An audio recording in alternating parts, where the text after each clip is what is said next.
Yeah, life is really difficult and being an artist and also being somebody with big dreams. Like, I'm a girl with big old dreams and I want to conquer the world and do all of these massive things and to hold all of those things while also having the very real reality of if you don't take care of yourself and if you don't know Hmm. that your world is secure outside of ownership, outside of any of those other things, then and like your internal world of your nervous system and all these other things, if those aren't taken care of, you'll fail Hmm. and you'll need a 6-month trip to Europe to disappear. I need that. I wanted to start a podcast for creative entrepreneurs, so I asked Alex to join me. And I said, say less. I'm in. Welcome to the Say Less podcast, where we actually say a lot more about motherhood, creativity, photography, business ownership, and everything in between. We're your hosts, Alex and Grace, and this is a space for creative women building something meaningful. Whether you're raising babies, raising your rates, or just trying to figure out your next move. We talk about all the real stuff, what's working, what's not, what we're unlearning, what nobody tells you about building a business that has to fit inside a real life. The pivots, the pressure, the sustainability, and all of the seasons. If you've ever felt like you're creating in the margins of your time, your energy, or your confidence, you're not alone here. So say less. Let's get into it.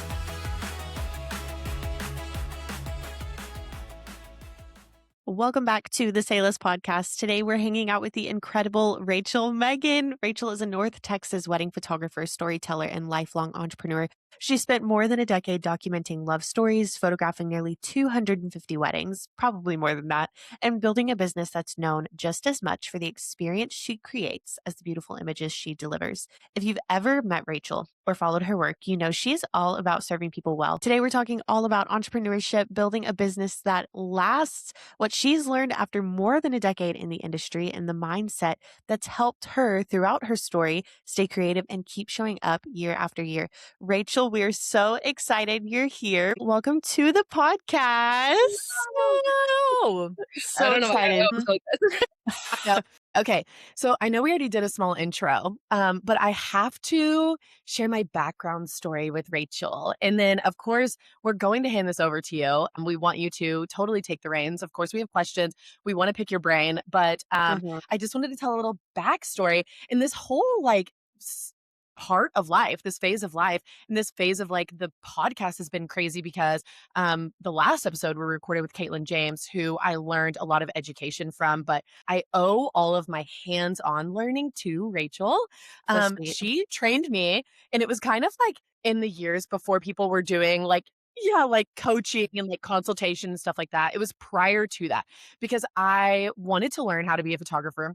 And specifically, I didn't know I wanted to be in the wedding space, but I had a feeling I thought that's what I thought I would like. And I was right, lo and behold. And I reached out to Rachel, who was a wedding photographer when I was still in college. And I asked her if I could learn from her. I was like, can I work for you for free? Can I sit with you? Can I ask you anything? Can I buy you a coffee? I literally had no money, but what can I do to literally just absorb your energy and your knowledge and your experience in your brain?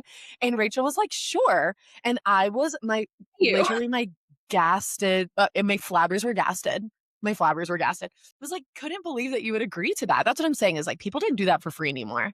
We have lost that. Do you still, I bet you still do it for free, Rachel. If She someone reached literally- out to you. She would say it's mutual, but she's literally done the same thing with me. Okay. Yeah. And that's what I figured. It's Yeah, mutual. yeah. Yeah, just No, pour it yeah. all out. No, she does. She gives so much of herself. And especially in this world now where it's let's charge for it. And I'm not judging people that charge for it. And especially Grace, I know you do coaching calls and stuff like that. People should. Your time is valuable. And Rachel, your time is valuable, but you just have that giving heart. And I'll always be grateful for it because look where I am now. And I owe all of it to you, truthfully. So anyways, for those that are listening, backing up 10 years. So 10 years ago, a little bit more than 10 years ago, really, is when I started to learn. And I reached out and we went to Mudsmith in Dallas. Do you remember? It doesn't exist. It doesn't exist anymore. I had no, I really don't venture into Dallas anymore, at all. I just really am not in Dallas. There's no need. But their amaretto latte, left an imprint on my heart. And so did you. So we were there. I bought you a coffee. We sat there for hours. And I seriously had the most general questions of what do you use to upload your pictures? What do you use to like take pictures on? Like, what do I need? Where do I begin? What do I buy? What do I do? And Rachel just sat there for hours, listened to me. I literally like did everything you said. She invited me to her home. I learned from her there. I helped you with albums. Do you Mhm. remember? You know, I Yeah. still use like Album Proofer and the Blog Stomp, which is now Storyteller. I still use all of that. I still use it all. I'm like, I really haven't found anything better. And like, I love the softwares. So I still do albums for my clients in the same way that like you showed me how to do it. And she So just gave so sweet. much of her time to me. It was like so meaningful. And then I want to skip our like middle years and go to the years when I got engaged and I got married, and Rachel's my photographer. And I'll never forget this part of my day because I always tell this story. And I've told it on the podcast, I don't know, 6 or 7 times. You've also told it to me I 6 or 7 times. and I've told it more than that. Yeah. 6, 7? No? 6 Sorry, 6 or 7 times. You did I it. can't believe I did that. I'm so sorry. Okay, I'm hyped up. I have to cut On that my part wedding out. day, do not cut it out. Ugh. Um, on my wedding day, I wore like a spaghetti strap, like beaded gown. And during the reception, I really didn't care, but someone stepped on the back of my dress and the strap popped into the air. Beads flew everywhere, like exploded into like 1,000 pieces. And like it was insane. And it was so hot. Do you remember how hot we were? I mean, we were just dancing and hot and sweaty. Yeah. It was November. It was hot. And it wasn't really hot, but like we were hot. So we stepped outside and Rachel pulled a sewing kit out of her bag and sewed my strap onto my dress. And to this day, it's still holding.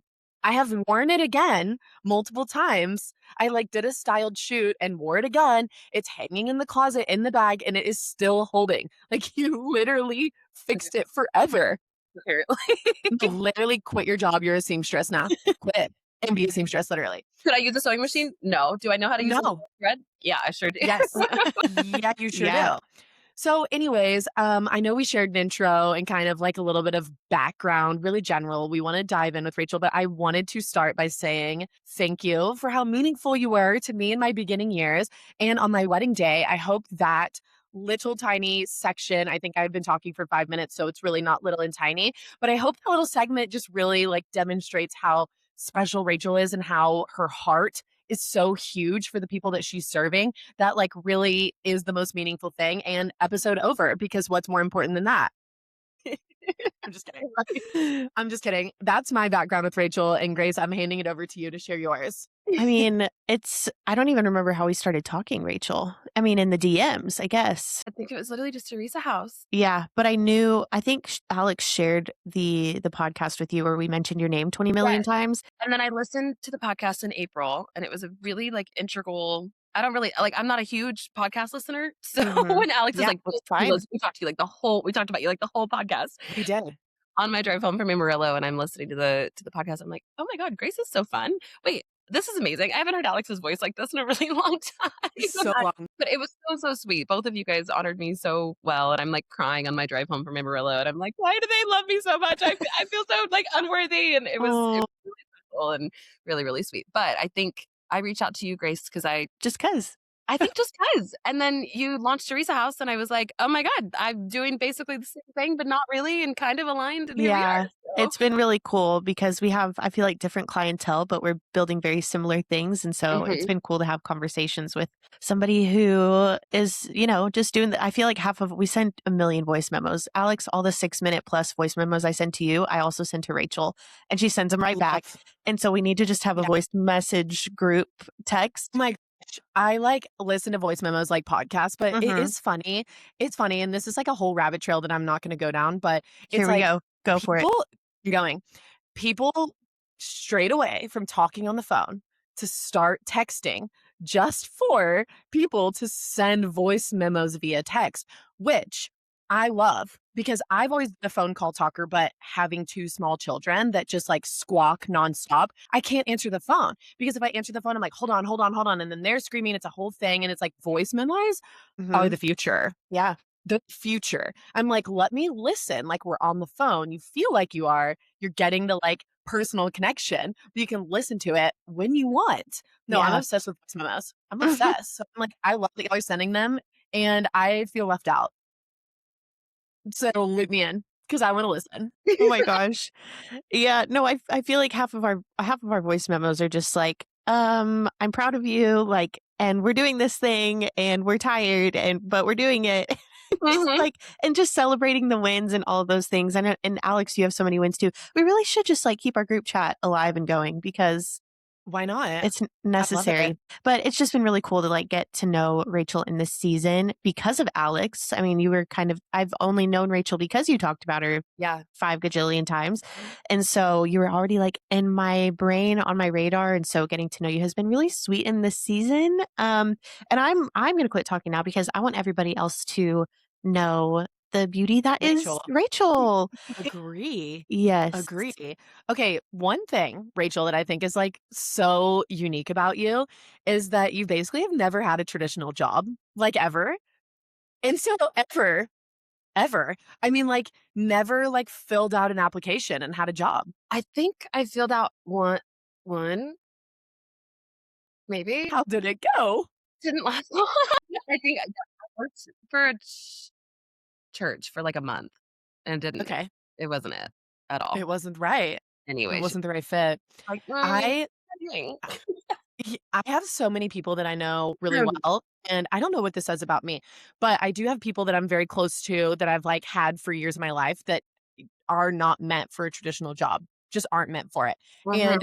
and, myself included in that, I just, like, Same. wanted, yeah, to Uh-huh. say, like, myself included, so I'm like, "Okay, how do you feel like not having a traditional job has shaped the way, like, you run your business?" That's kind of a hard question. We're just diving right in. I know. Yep, No, I that's I wanted to dive right in. I just think it's, like, so unique and interesting, and especially with, like, entrepreneurs, and I think the fear of being an entrepreneur is making all your own money and doing all the things, and it's you, and it's you, and it's you, and the person you have to rely on is you, and, I just feel like it's crazy, so I just am curious how it's shaped everything for you. it's like a superpower in a weird way that, like, I didn't recognize just how much of a gift it was until maybe the last couple of years because I haven't had a traditional job ever. And Yeah.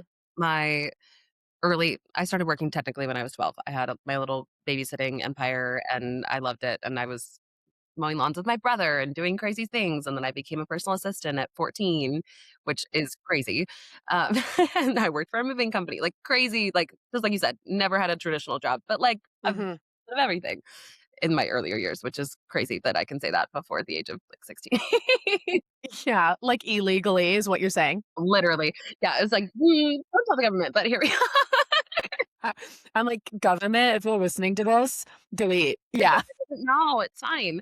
Um, but I think even when I started looking at traditional options or even going to school, it wasn't it never made sense. Like nothing about it made sense. So because of that, having like this gift that there wasn't another option, so I didn't have a fallback. I had no idea what the safety of a 9 to 5 looked like. I had no idea what the safety of having an alternative income to fall back on. So because of that, it was kind of like, well, it's do or die. Figure out how to make this work and make it successful. Mhm. And if you don't, then figure out another option. It's not, oh, then go back to what you know is safe and secure. It was like, no, build your own safety, build your own security. And Mhm. I didn't I didn't have the fallback. So I think that it just takes away like some maybe like 3 or 4 of the steps that most people go from when they have like the jump from the 9 to 5 to entrepreneurship and they like stay this 1 foot in, 1 foot out trying to do this side gig that is not a side gig. Being a creative entrepreneur is not a freaking side gig. It consumes your Mhm. Mhm. existence if you do it right. Mhm.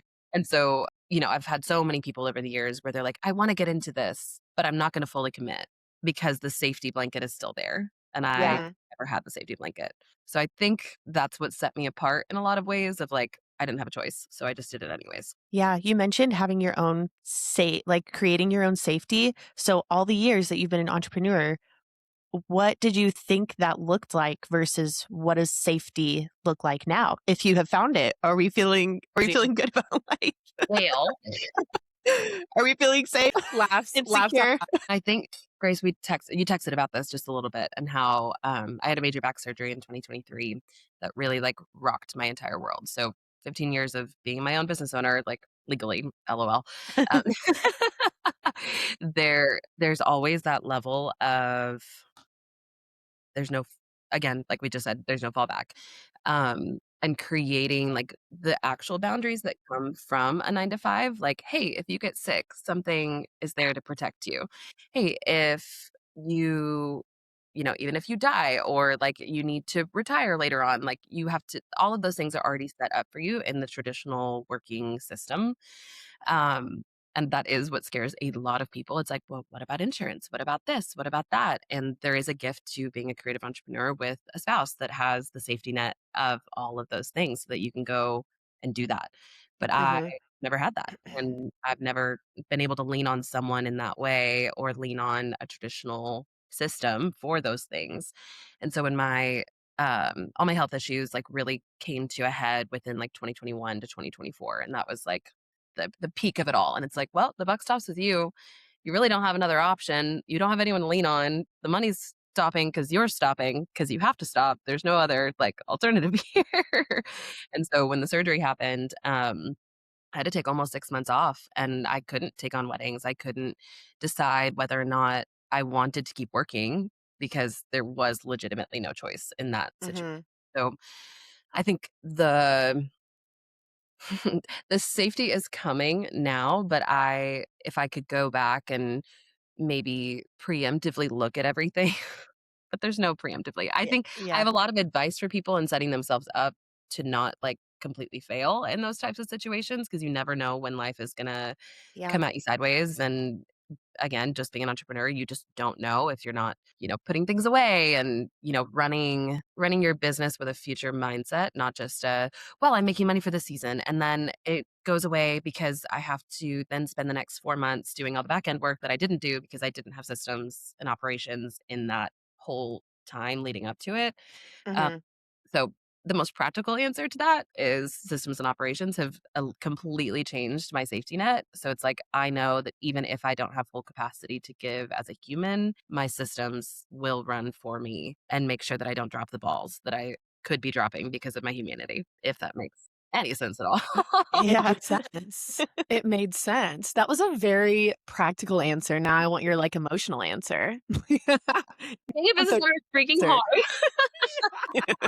Thank you. There we go. I was like, "Not the Rachel answer." Oh my gosh. Um, yeah, life is really difficult and being an artist and also being somebody with big dreams. Like I'm a girl with big old dreams and I want to conquer the world and do all of these massive things and to hold all of those things while also having the very real reality of if you don't take care of yourself and if you don't know Mhm. that your world is secure outside of ownership, outside of any of those other things, then and like your internal world of your nervous system and all these other things, if those aren't taken care of, you'll fail Mhm. and you'll need a 6-month trip to Europe to disappear I need that. and come back and completely like reset your entire life. So but I mean, I do want to touch on that. Alex, you caught me at the height of my career. Like Yeah. 19 was elite, elite. Yes. 17 had my first like really I don't wanna say, like, really big, big, but 16, I shot 35 weddings, 17, I shot 42. I don't freaking know how I did that. There's only by the grace of God. Uh, When I met you, you were shooting, like, 3 in a weekend. yeah, yeah. Like, when I met you, you were like, "Oh, I have 3 weddings this weekend," and you were shooting a wedding on a Friday, It a Saturday. Yeah, and you were fine, was and fun. you were fine. I made And it and now, I never like, missed a deadline once. Once. How? I I have no idea. I didn't have systems back then, but here we go. I Wow. have no idea how you did that, and now if I do more like, I had a wedding this last Saturday and the Saturday before, and I've been sick for like, I'm literally like, everything hurts, I can't catch up on sleep, like, I seriously am, like, still recovering, and you were just doing 3 in a weekend in, like, 3 different towns casually. Child. And my body was no, I You're amazing, you were amazing. I'm so proud of you. through and it was that's but, like, I mean, I Yeah, was for it. I was still living yeah. with my pain, and no one knew. Uh, Mhm. and I think that's the other side of what I've walked through is, like, I had this massive career, and I did all of these things, but nobody knew what was going on the back end, like, Right. so much crazy personal stuff, so much family turmoil, a lot of like, It's like not space for it though. yeah, Like you just were so busy and no so margin. air quotes, if you're listening and not watching air quotes, but like successful. I know you were Yeah. successful, but Yeah, successful. You were yeah. thinking like, I've peaked, I'm successful, like I don't have time for the personal aspect. You were so busy. You didn't even have time to like process it. I had no time to process. Yeah. That was a really, really big thing. So, in 2018, my dad got a kidney transplant, and leading up to that, like my life was do or die. So, like I just said in the very beginning of this, like I had no choice. I could have gone to college, but I couldn't have because I needed to take care of my father. I could have Mhm. gone to a 9 to 5 and moved out and like done the normal thing, but my family needed me in a lot of different ways. And so I made alternative options so that I could be more available for my people. Did it turn out to be like one of the greatest things that I could have ever done? And like, obviously, my calling and my destiny? Absolutely. Yeah, But right. at the time, it just felt like necessity and it just felt like Mhm. the right step. Um, but when I got to a point, so like 17 started climbing, 16 was like my beginning. I was like, oh my God, I'm so good at this. Like, let's go. And then 17 is really when Alex and I met. And then she really worked for me from 17 to 18 and then got married 19. 2019, I still 38 weddings. I mean, I did a solid 30 to 40 weddings a year for 7 years straight and somehow came out on the other side of it. And then COVID hit. Uh, so, like I said, 2019, favorite year of my life. Some of my favorite couples on the planet. I was, for the first time, like allowing myself to like test out my editing style, test out my like different creative strengths instead of just being like a workhorse and like somebody that just pumped out weddings, but like still loved my couples and like loved the experience. But I was refining why I did what I did and what I wanted the product to be, and the product was the experience. It wasn't just the incredible photos that I was. Mm, And so through that process, I think I didn't know how to say no. I didn't mhm, know how to pace myself mm, because, well, the money's there. People are asking. The volume is accessible, but I had no idea how to temper that volume in order to protect myself. Because, well, I need the money. I need the money. I need the money. I need the money. And but it was never really about the money, but like from a legitimate standpoint, like I had yeah. physically make money because again, I didn't my expenses were high. I don't have insurance. I had to pay out of pocket for all these other things. All of my health issues cost me way too much money.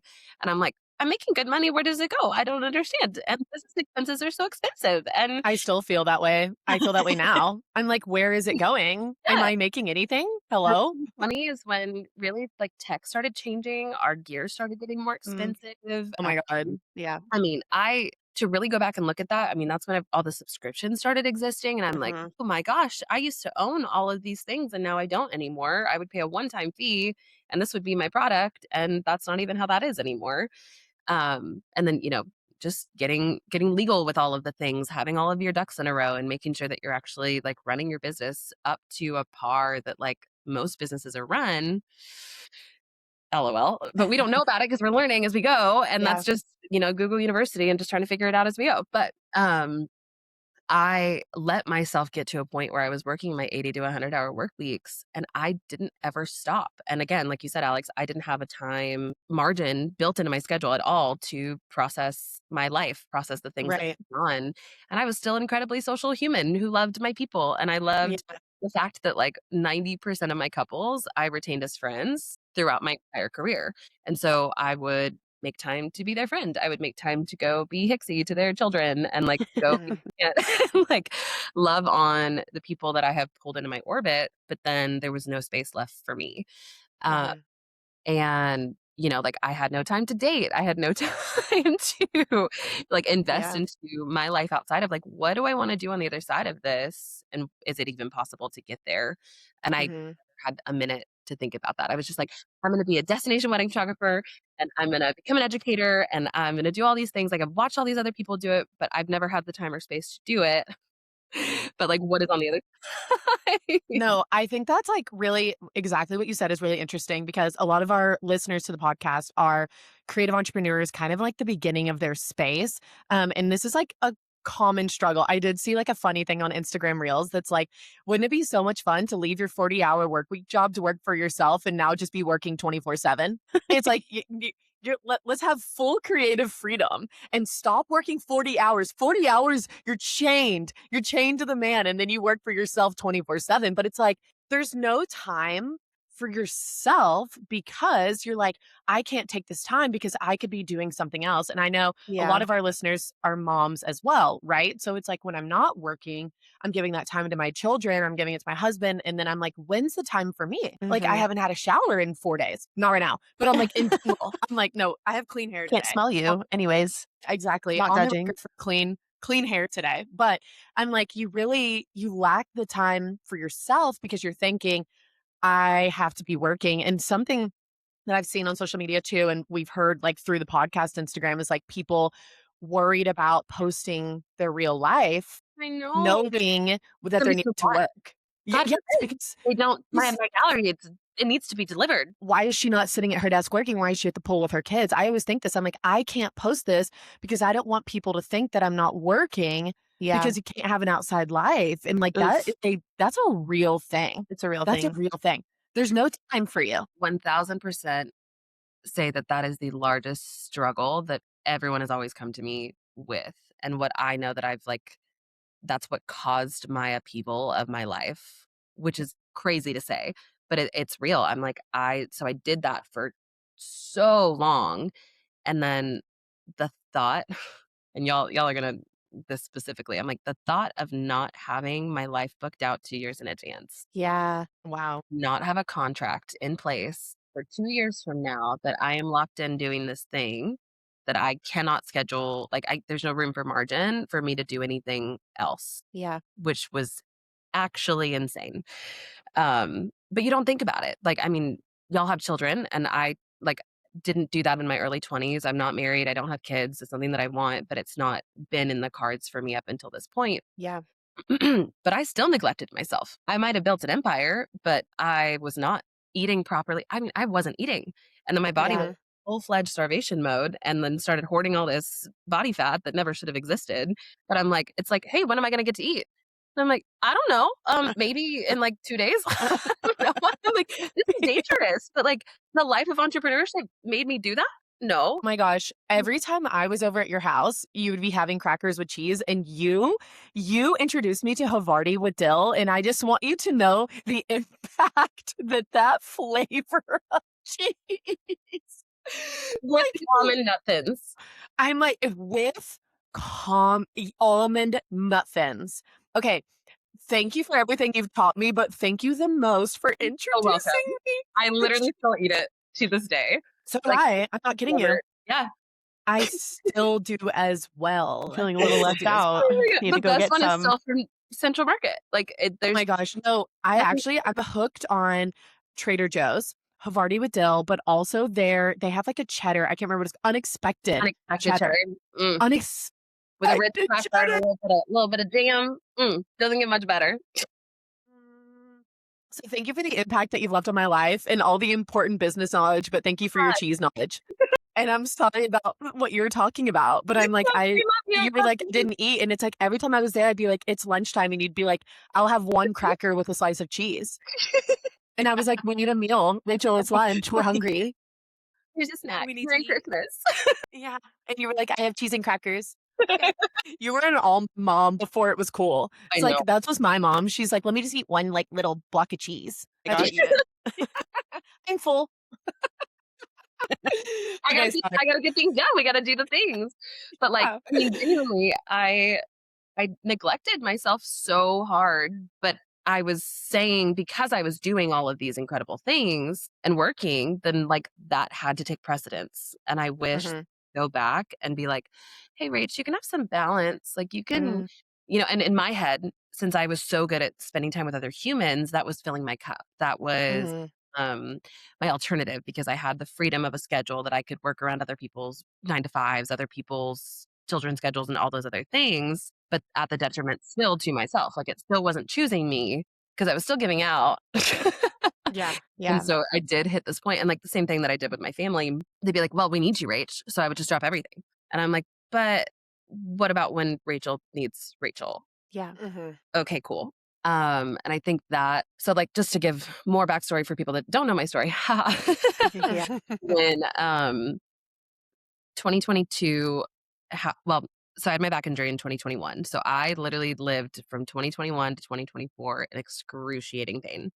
I woke up every single day not knowing if I was going to make it through. And I somehow still managed to work 30 weddings in 2021, 22 weddings in 2022, which was insane. All with a major back injury that literally required me to have a double disc replacement and cut open Yeah. my entire stomach to replace my discs. That's how intense it was. And yet, like, there was no margin for me to ask someone to help me with this. There was no other alternative option. And I had Mhm. in place. So what are you going to do to build like alternative streams of income? And I'm just like, I can't do it anymore. Like, I don't know what to do. But like, I know I can't keep doing this. And again, Alex, you just touched on this. Like, you don't want to post about your personal life. You don't want to post about all Yeah. of the hard things. But I had to get like real open and honest on the internet of like, hey y'all, my life actually really sucks. And I actually genuinely am doing my best. I don't want to You need to laugh. no, but it's funny. No, but like I was like, I don't want to be this vulnerable on the internet, but like I have Mhm. to ask for extreme grace because I'm in like this extreme season. Yeah. And I'm like, Mhm. I'm a business owner. This is so unfair. Like I shouldn't be projecting my insecurities or like my vulnerabilities on the internet for people to exploit. But from that, like from what I had built unto that point, I had built this personal, specifically personal brand that I was Rachel Meagan. And people came to me because they cared about my humanity and they cared about the fact that like I was going to show up as a human for them for their humanity. And no Yeah. other like business model or like creative world can really do that the way that we do as a service based. I mean, honestly, and just as a photographer, like it's Yeah. intimate. It's so intimate in so many ways. Mhm. So like I got intimate with my people. Like I treated my consultations as like dates with my like I want to get to know you. Like we're going to become best Yeah. friends. This is how it is. But I know that that wasn't the status quo. So then when the time came for me to really lean on the fact that I'd built relationship, then I felt the grace from my people, which was the greatest gift on the entire planet. And Mhm. really like my clientele base that is still stuck with me this entire time. I mean, 15 years later, that's Yeah. insane that I still have some people from the very beginning that are still coming back and being like, "Hey, so like my newborn is getting um graduated from high school and that's insane." I'm like, "I did her My newborn newborn. photos. This is insane. Okay, cool." Like I don't know how that happened, but Not the newborn graduating from high school. literally, that threw me for a loop, and these kids that Yeah. I did, like, their 2, 3-year-old photos, I'm get like, photographing their wedding. Excuse Yeah. me? Mhm. Like, I mean, they're Mm. children. They're still children, but Yeah. Yes. uh, That's a whole other episode for another day because, Yep. oh, I would love we have a new generation of brides. it's great. Yes. It's great. Yes. Yes. So when I had to lean on my humanity and lean on the grace of other people and really was ideating the fact of like, I think I'm at the end of myself. I don't think I can continue on the path that I've been on of this hustle, hustle, hustle. I mean, I was the heaviest I had ever been. My body was just giving out on me. I was in so much pain. I was trying to find alternatives. Every doctor was looking at me and they're like, well, it's not quite there, so we can't operate on you. So call me when it gets worse. And that was 3 years of my life. Oh I my had gosh. so many MRIs, so many things that like never should Ugh. have been my reality, but it was also real. And then I didn't have like traditional insurance. So I had to find alternatives. My surgery itself was $50,000. Mm. Hee hee. Mm-mm.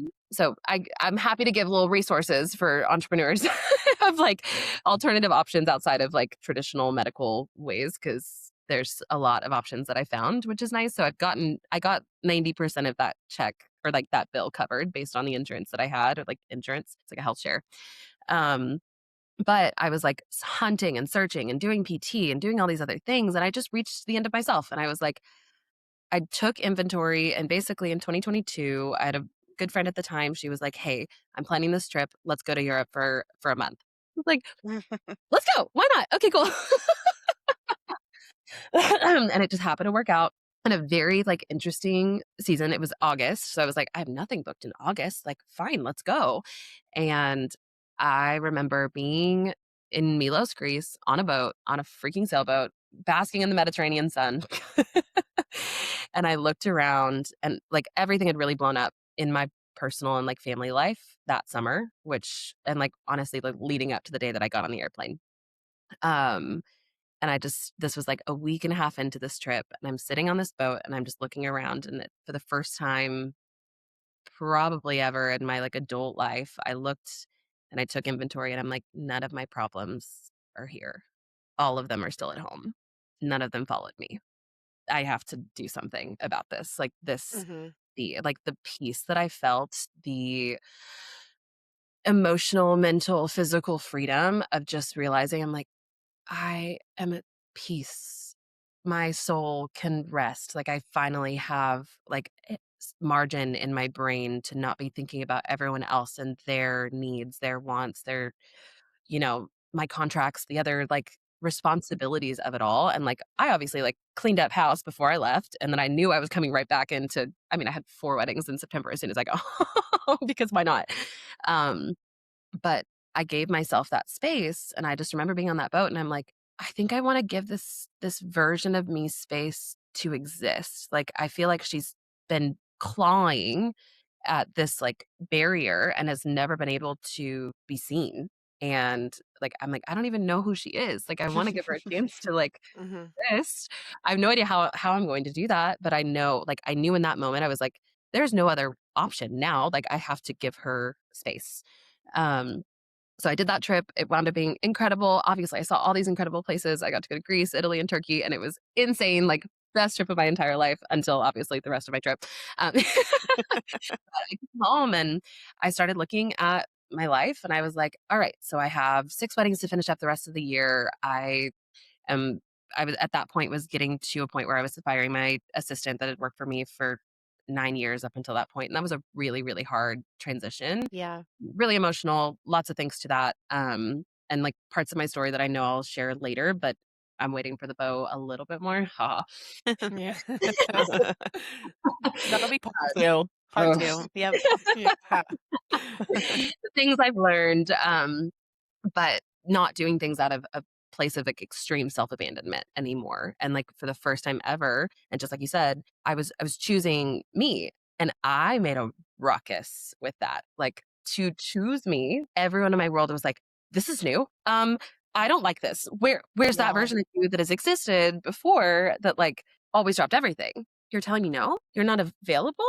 You can't do that for me? You're gonna refer you can't honor this price that you've been at for God knows how long." And it it rocked my world, like, completely rocked my world, and I realized, I'm like, I have been holding myself back in so many areas because I was unrelentingly loyal to the wrong things, and now in this specific season, I've been so loyal to myself, and all of these doors are opening in a way that I never could have imagined, and I have more, like, precious relationships now after the purge of choosing myself and, like, the natural purge that happened, which felt like my entire soul was being ripped apart because 'cause I'm like, "Wait, I built that, I wanted that, those were my books."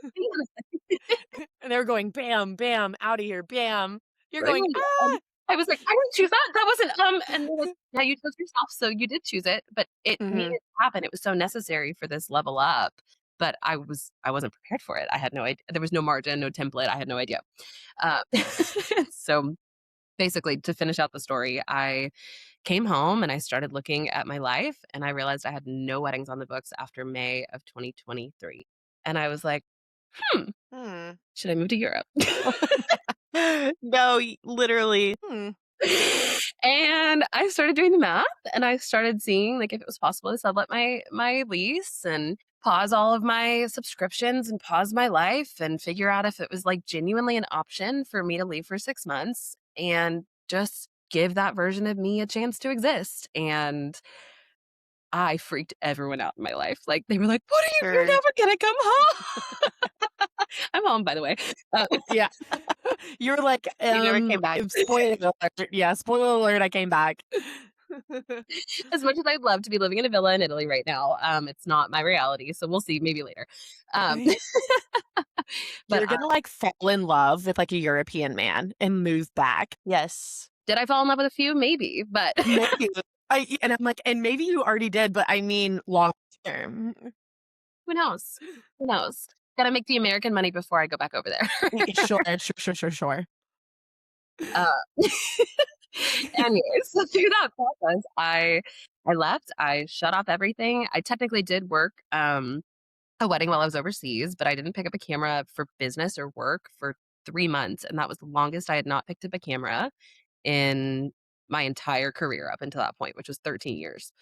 Um, Made no sense whatsoever. Every part of it was foreign, and I just, like, did a lot of, like, deep, deep work, and I was like, "What would happen if I was just Rachel? What Mhm, would happen if I didn't even introduce myself as a photographer?" And I didn't even up until that point realize, like, my infamy within my world or, like, how much I relied on the fact that, like not even relied, how much the world around me was like, "Well, this is Rachel. She's a photographer, and she's really, really good, and you should hire her," and, like, but that was my entire identity. It was either I'm Rachel the photographer, I'm Rachel she did my wedding, which was incredible, and I loved that's my favorite. I love it so much, but I literally had no idea who I was outside of that.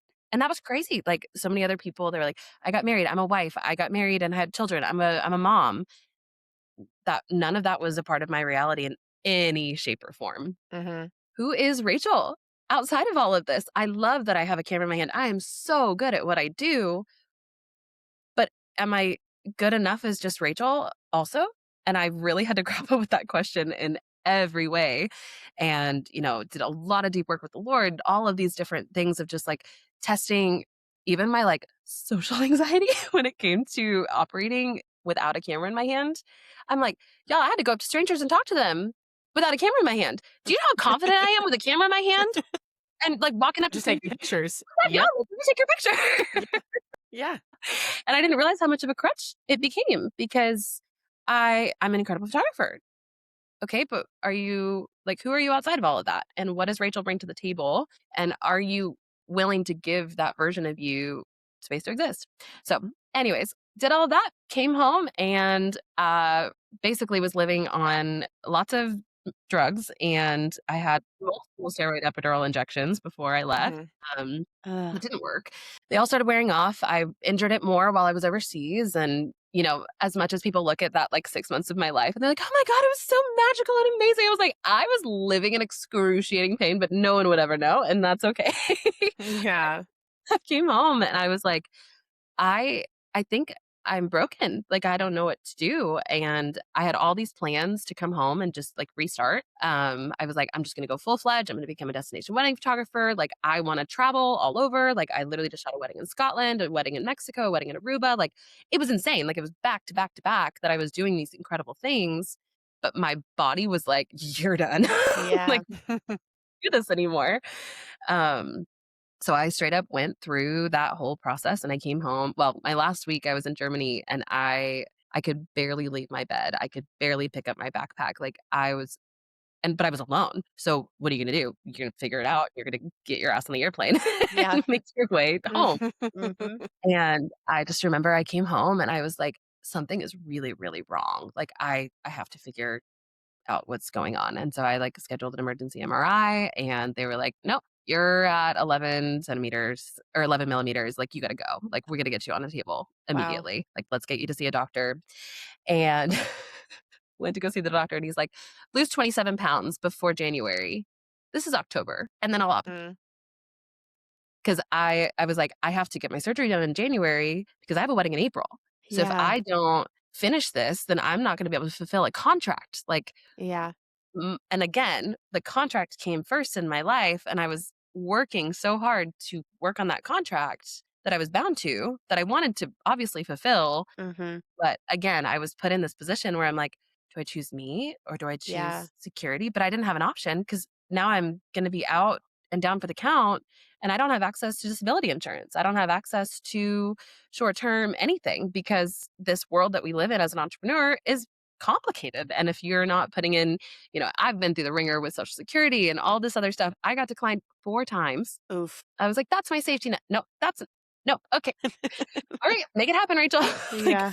figure it out. So anyways, this is obviously a really long thing, but like it answers many questions through this process of just like, if you don't set yourself up for that safety net, that security, if you're not spending your off seasons building up your systems, your operations, your storehold of money to protect yourself Mm, in these situations, if you're not fully like thinking bigger picture versus like, oh, I'm booking a wedding, I'm booking this, I'm booking that, whatever. I'm a creative, I can do these things, then you'll end up, unfortunately, like me, completely just devastated with my world and my life at that point. And but I had enough backstory and history through that process to mm. get through it. Like I had the gusto to keep moving and get things going the way that I needed to. But not everybody has that, and I understand. Special. So, Yeah. like I'm special, but not in all of the ways that you think. Just a little bit touched with autism and maybe a little bit ADHD, a lot of ADHD, and it's, Yeah. it's fine. Uh, Yeah. I'm like, okay, oh, you know me, so I don't even have time to begin down that route for me. LOL. So yeah, that I would say if I could like wrap a bow on that story, that was the close of really me making weddings like the first and foremost goal of my life. And for that to like continue to be my like North Star of like, this is what I'm good at. This is what I know I can do. And even at that point, like I came home, I started deciding that I was going to get into consulting and strategizing and like doing things that I could sit at home and do and not have to be on location, not have to be like all over at all times. And I'm like, I'm good at all of these things. Like I've literally just run this whole business that I could come in and do all of these different things for other people and teach them how to do what I did, but healthier. Haha. Um, and then, but I was running away from my life with a camera in my hand because it had burnt me out so hard. And I was ill Mm. prepared for what that burnout like legitimately looked like because everyone always talked about, I was burnt out. I'm like, yeah, but I put myself down to the very bottom of that tire. Like Mhm. Yeah, you, like, Mhm. weren't burnt out. You were, like, in a pile of ash on the like, you were burnt down. You were burnt, you like were on fire, you were a pile. the hubcap had gone Thank years you, ago Alex. and the like I don't know what happened, but here we are. Um, but I looked at it all and I was like, could I do my life without being a wedding photographer? Is it possible to step out of that being my main? And even just to like rewind in 2018, I wrote down like I did like a full there's a book called Circle Maker by Mark Batterson. 10 out of 10 book. I highly recommend it. It honestly shaped my 20s in ways that I never expected We it love a to. good Oh recommendation. yeah. Yeah, absolutely. And in the book, basically there's 5 different buckets that he has you circle as your dreams and basically writing down like a bucket list. It's not really a bucket list, but it's a bucket list. And I did this before I even ever left on any of these trips. I've now crossed off like 13 locations and like experiences off of my travel bucket list, which is crazy. And like some of it was for work, which is even cooler. Um, but within that, it was, I mean, let me just say it really fast. So it was financial, experiential, physical, familial, and personal. I think I messed up the last one. But within that, I had put that I wanted to do no more than 5 to 10 weddings a year because I loved what I did, but I didn't want to get burnt out. And I had always told myself, and I think, Alex, I probably even told you this in 2017, if I had ever turned my headspace to I'm only doing it for the money, then somebody pull me out. If I was doing this and specifically wedding photography, obviously, like, business is business and, like, you can make money in other ways, but for me, weddings were so sacred. The human experience of it was so sacred. The people, the stories, the overarching storyline of it made my heart come alive in a way that I never, like, could have explained in words at that point because I didn't have the words for it, but I knew how sacred Yeah. it and I was watching all these like big name photographers at the time. They were like, this is how you can get 100 weddings a year. And this is how you can get associates under you and make all this money. And like, you can become a 6 figure plus photographer. I'm like, I am a 6 figure photographer. However, I love my people and I love my job. And I love the fact that I get to pour into these people and then pour into their marriages after the fact. Like, so when 2020 hit and all these divorces started flowing in, and that was devastating in every way, shape, and form. I literally went Mhm, years without a single divorce of all of my couples. And it was so sad. mhm, When the first one hit, I was like, mhm. the streak is broken. Okay, I hate this. like, and that's I've had a few too, it's sad. heavy. It's so heavy. Mhm. But I really just remember I was like, all I wanna do is get to a point where I can pivot point and do 5 to 10 weddings a year because I love it, and get to do it on a sliding scale, get to do it to where the people that have waited for a really long time to work with me don't have to be paying these, like, astronomical prices, which some people are really 1000% worth. I'm worth it. I could have gotten to a point where I was doing the 12 to 15 to $20,000 weddings and crushed it. 1000% know that I could have, but I didn't want to because Yeah. there hit this point for me where, like, morally, I didn't care about the Louis Vuittons. I didn't care about the $40,000 floral budget.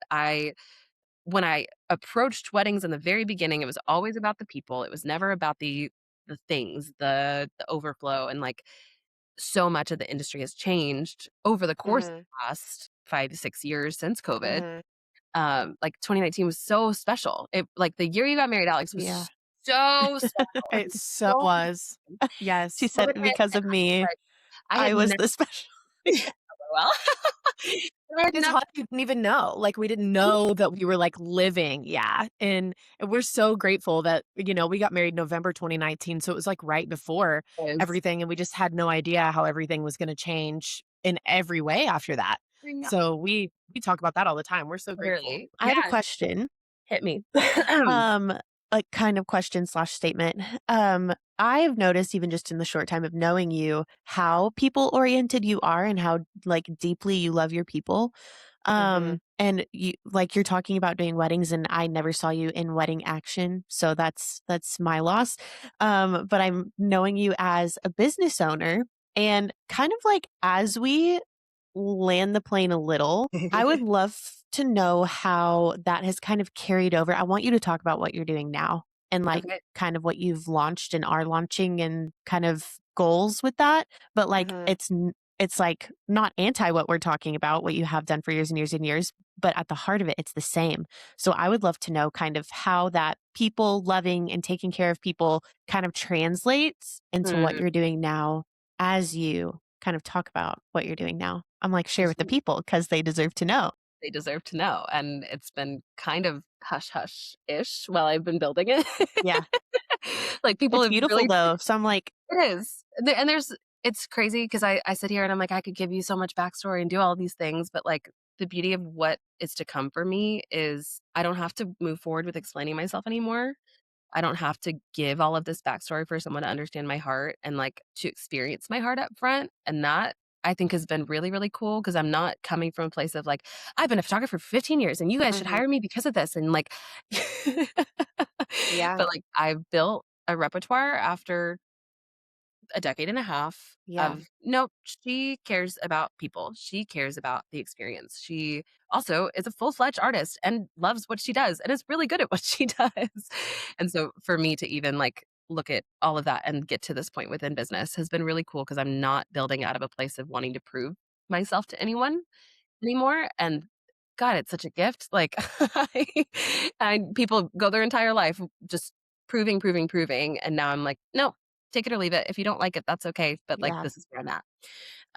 So where I'm at now and what I'm kinda moving into, like, my main, like, driving factor that I've kinda shifted into is doing more I I'm cautious about the words because the words put me in a box just a wee bit, but I'm working yeah, on the words a little bit. yeah, But my whole entity now is just based on legacy and identity. So I did what I did with weddings. I did what I did with all of my portrait clients over the years, and it always mattered to me, like the longevity of the story, the fact that I can remember that Alex has 2 children and, she moved to Wichita Falls after she got married and then she moved home and, like, I know those yeah, things from the internet. Like, I care about the storyline. I care about what that, like, built in you.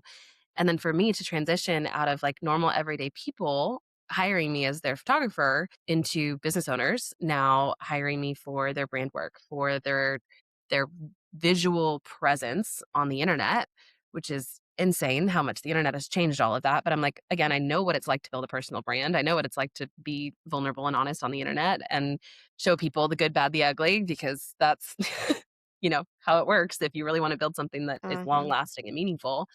Um, And so now I'm like transitioning to a whole different creative sphere, which is crazy. Like weddings put me in this little bucket. It was like, this is the template and like this is you're telling a story. You're being a documentarian. And I love it. I'm really freaking good at that part. But I transitioned into this like tiny little nugget of space that I don't know how long I'll be here, but right now I'm really enjoying it Yeah. and becoming a creative director, like literally becoming somebody that takes concepts in your head and makes them come to life in the Yeah. craziest ways. Like one of my last brand shoots in April, we literally rented out an entire like vintage movie theater in North Texas and Slay. we it was Slayed. the It's coolest like view on the planet. We had all of these like wild concepts that required my brain to work in different ways. And I was like challenging myself as an artist. And she's like, could you accomplish this lighting situation? I'm like, yeah, yeah, yeah, totally. Yes. Quiet on set. Rachel's here. I'll figure it out. yeah. And now I have at least like 6 or 7 of these shoots under my belt where I have been creative director, stylist, Beautiful. all of the pieces of the puzzle. And now I'm like, okay, Rachel, we got to figure out how to not give everything, because that when you look at a full production team, they all have roles and you can't play all of them. But that's who I am. I love it. But whatever, we'll figure it out. But yeah, so now I'm doing a lot more brand work from here on out, working with more creative entrepreneurs and founders. And this is basically anybody that has a story to tell within how they show up on the internet versus like product photographer or product photography, or like brands that have maybe like not a soul attached to it, which every brand has a soul in ways. But for me, Mhm. finding my niche of like who I actually genuinely wanted to work with, and I'm like creative entrepreneurs, founders, people that have really, really intense stories. Like I Yeah. want to tell it, and who like know who they are, who have a unique style, who have unique like visual ideas, and want someone to partner with them to make those visions come to life. Uh, And I started doing it, and I was like, oh, I'm like really, really good at this. Okay, I want to do this yeah. more. Yeah. So for the people that don't know, where can they find you? What's tell people what your business name, everything, all where to go, all the things. Well, as of right now, things are still finding their home. So that's like Yeah. my initial driver right now, but end goal. And like, so you can find my home at rachelmeagan.co, LOL. All the things that how to actually work with me. But that, Yeah. so I have my brain work. And then what I am really like working on building out so that it's like a proper legitimate launch and will likely be launched in the early bits of next year. Is what I like to call my legacy sessions. And this is like I think in the end, what's going to be the thing that I'm known for, the thing that I like leave an imprint on this earth as the biggest thing, which I wasn't prepared for it to be the biggest thing. And it turned out to be the biggest thing. And so I came up with the name Legacy Sessions just based on like my heart for stories and identity. But I Yeah. really was invited, and I took this idea of the fact that I had been invited into all these people's spaces to do newborn sessions with their second or third kids. Um, Uh, and the intimacy of these kids knowing me as soon as I walked in the door and being like, Miss Rachel's here with her camera. Okay, let's go have fun. Like, I'm so excited. Miss Rachel, Miss Rachel, Miss Rachel. And when I started like taking inventory of those photos and just how special they were, and how like I would turn the camera to the dad and the oldest daughter who I had done her newborn photos 5 years before. Um, those photos made such a massive impact on me. And mhm. doing research on like my grandparents' family photos from back in the day, like their tiny little snaps that their grandparent or like their parents took of them, their aunt and uncle, all these different things. And I'm like, those stories, those photos carry so much more weight than I could ever give it credit for. And I'm like, I think it hit me out of nowhere that the fact that I had been building 15 years worth of work, that now I've photographed so many people whose grandparents have passed away, and that was the last photo that I'd ever taken of them. They're, Mhm. you know, I just had a story that last month, um, it like really broke my heart hearing this piece, but I'm gonna cry a little bit, but here we are. And I'm actually shooting the mom's wedding, who was the grandma of this child, and within a month and a half of this wedding that I shot, this daughter got into a car accident with her birth mom and died like tragically. And her whole 7 years of life was just like taken in Mm. 3 seconds. Um, And she was like recalling to me the fact that like they got to go back through their entire wedding gallery, and like I had taken so many photos of her through the wedding day. She's like, you shouldn't have taken as many photos of you that you did of her, but you did, and you delivered all of them. Yeah. Um, and those like carried her legacy for like the short time that she was here on this earth. Wow. Um, It's so no, I'm like, you're gonna make me cry. And like what I feel like is so unique about you. So what I think kind of stands you apart is your heart for the people that you're serving. I said that in the beginning. I literally will never forget how you served me on my wedding day 8 years ago, by the way, 8 years ago. But I'm like, what is unique about you as like a business owner? What I think is going to be lasting to our listeners is like how and what I think people struggle with. And I'm like, here I go down my rabbit trails. I'm like, you're seeing my brain go in a million different places. As a creative entrepreneur, it's so hard because I know I say this all the time, but it's you and it's you and it's you.